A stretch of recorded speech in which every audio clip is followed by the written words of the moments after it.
ওসমান হাদির যে ভাই আছে ওমর, তার সাথে কথা বলেছি। তারা আজকে যে ক্যাম্পেইন করতেছিল আপনার বিজয়নগরে, সেই সময় ক্যাম্পেইন চলা অবস্থায় তারা রিক্সায় ছিল। এই সময় এসে মোটরসাইকেলে যে যারা গুলি করেছে তাদেরকে আইডেন্টিফাই পর্যন্ত করা হয়েছে। সিসিটিভি ফুটেজ এবং ক্যামেরা দেখে এখন পর্যন্ত আইডেন্টিফাই করা হয়েছে।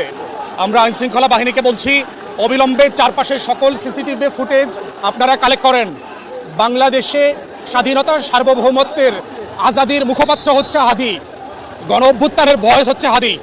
অতএব কোনোভাবে এই রাষ্ট্রকে দুর্বৃত্তপনার কাছে আমরা সারেন্ডার করতে দেব না। বাংলাদেশের এই আজাদির কম্প্রোমাইজ আমরা করতে দেব না।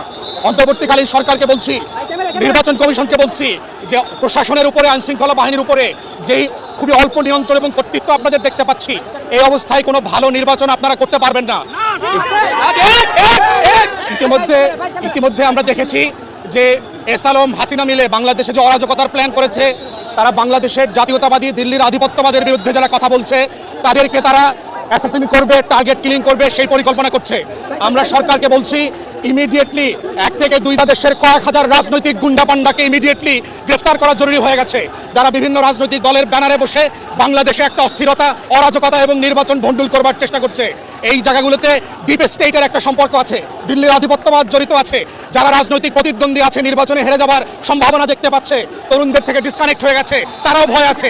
এই সব শক্তিগুলোকে নিয়ে নতুন করে প্রতিবাদের আওয়াজ তুলতে হবে এবং আমরা এই বিচার, এই প্রতিবাদ কন্টিনিউ হবে। আমি সরকারের বিভিন্ন মহলে ইতিমধ্যে কথা বলেছি, যদি প্রয়োজন হয় এয়ারলিফট করে তাকে সিএমএইচে নেওয়া দরকার, যদি প্রয়োজন হয় দেশের বাইরে চিকিৎসার জন্য নেওয়া দরকার। যারা সাক্ষী আছেন, যারা ঘটনা দেখেছেন, তারা ইতিমধ্যে নিরাপত্তাহীনতায় ভুগছেন, তাদের নিরাপত্তার ব্যবস্থা।